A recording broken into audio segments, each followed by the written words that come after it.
mivhigo ya mafhungo a khothe na Felicia Mudau.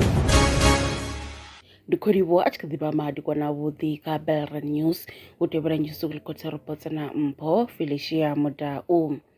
Sangamisi vatevhereri va ri tshi khou ḓisela mafhungo oṱhe o tou ṱudza mafhungo fhano tshiṱirikini tsha Bembe ri vha ri tshi khou lavhelesa Musina Makhado Collins Thavhani khathihi na Thulamela ri khou thoma nga u lavhelesa fhungo ḽe ḽa tou ṱudza mafhungo ino vhege hune Sergeant Vho Fani Nkosi vho dovha hafhu ḓivhonadza phanḓa khothe ya madzhisiṱiraṱa wa Thohoyandou nga ḽavhuṋa ḽa vhege yo fhiraho sa izwi vha Commission Recommendation Investigative Task Team vho vha wesa muṅwe mulandu muswa, mulandu wa defeating and obstructing the end of justice.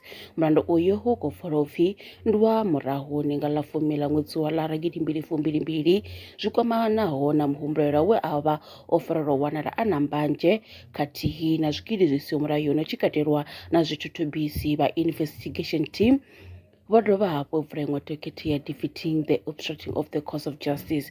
Zwino ri tshi khou lavhelesa mulandu uyo Vho Nkosi vho sedzana na milandu minzhi i tshimbilelaho na ṱhoḓisiso dzo fhambananaho hu tshi katelwa mavharivhari a u tswiwa ha muvhigo wa forensic wa SAPS u tshimbilelana khathihi na ṱhoḓisiso ya zwisuzivhazi.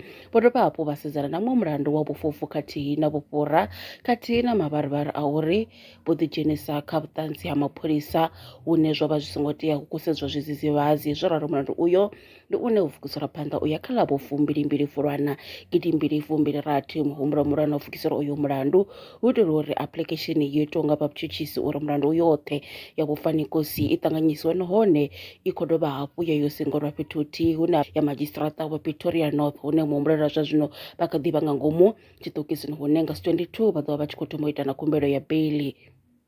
Ndi hone u guma ha nyuso kulikota reports kha ri dovha hafhu ri ṱangana tshifhinga tshiḓaho wa tshi ri lwa miṅwaha i fhiraho fusumbe dzina ḽithihi fhedzi ndi ḽone ḽi bvaho phanḓa khou endedza vhadzulapo vha ḽa Afrika Tshipembe. Mulaudzi Transport Service ndi khamphani yavho ine ya vhaendedza u ya na u vhuya mishumoni nyendo dza kule na tsini hu tshi katela na u welekanya mikano ya mashango a tsini na Afrika Tshipembe. Ri vhaendedza vha swika hune vha khou ya vho tsireledzea. Arali vha tshi ṱoḓa u bva nga tshigwada u dzhenelela vhuṱambo vhufhio na vhufhio kha vha ri fhulufhele ngauri ri ḓo vha swikisa nga tshifhinga. Vha nga ri kwama kha nomboro dzi tevhelaho 083 227 0606. Mulaudzi Transport Service, no place is too far to reach.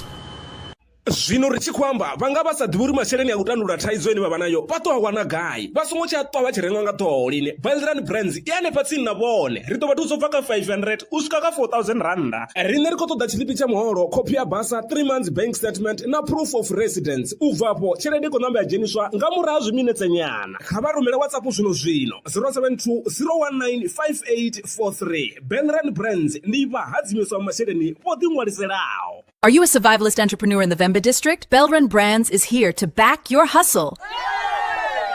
Get a loan from just 500 rands up to 4,000 rands designed to grow your business. All you need is 6 months of bank statements, 6 months of sales records, your South African ID, and proof of residence. Apply today on WhatsApp 07201958843.